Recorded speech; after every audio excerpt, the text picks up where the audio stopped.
शिळफाट्यावरच्या lucky compound मधली ही 7 मजल्यांची इमारत पत्त्यांप्रमाणे कोसळली। गेले 22 तास अथक मलबा उपसण्याचं काम सुरू आहे।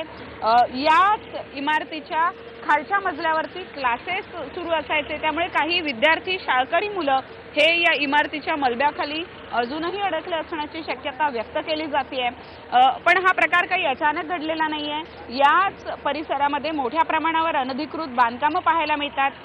ही इमारत सुद्धा अवघ्या 54 दिवसात बांधून झाली अशी माहिती आता हाती येते। इतक्या कमी दिवसामध्ये 7 मजल्यांची इमारत कशी काय बांधून होते हा प्रश्न आता उपस्थित झालाय। त्यामुळे आता मदत कार्य जे आहे ते मिळतं इकडे। काही जण अजूनही ढिगाऱ्याखाली अडकले असल्याची शक्यता व्यक्त केली जाते। पण प्रत्यक्षात फायर ब्रिगेड असेल, नॅशनल डिझास्टर रेस्क्यू टीम असतील इथं तैनात आहेत आणि अथक प्रयत्न सुरू आहेत मदत देण्याचे, जखमींना बाहेर काढण्याचे। आत काही जण अडकले आहेत का हे पाहिलं जात आहे। जी माहिती दुपारी येत होती की आतमध्ये असलेल्या एका व्यक्तीने बाहेर फोन सुद्धा केल्याची माहिती आली होती।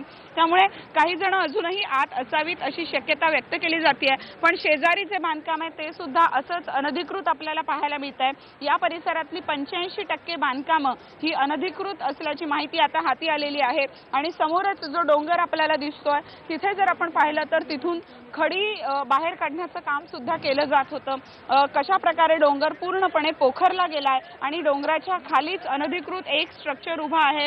हे सुद्धा 7 ते 8 मजल्यांचं स्ट्रक्चर आहे। त्यामुळे या संपूर्ण परिसरामध्ये मोठ्या प्रमाणावर अनधिकृत बांधकामं उभी राहत आहेत हे आपल्याला पाहायला मिळत आहे। अशा प्रकारे राजरोसपणे डोंगर पोखरून खडी काढली जाते। त्यामुळे पालिका प्रशासन असेल, लोकप्रतिनिधी असतील, महापालिकेतले अधिकारी असतील, यांना हे कसं काय दिसलं नाही हा प्रश्न आता उपस्थित होतोय।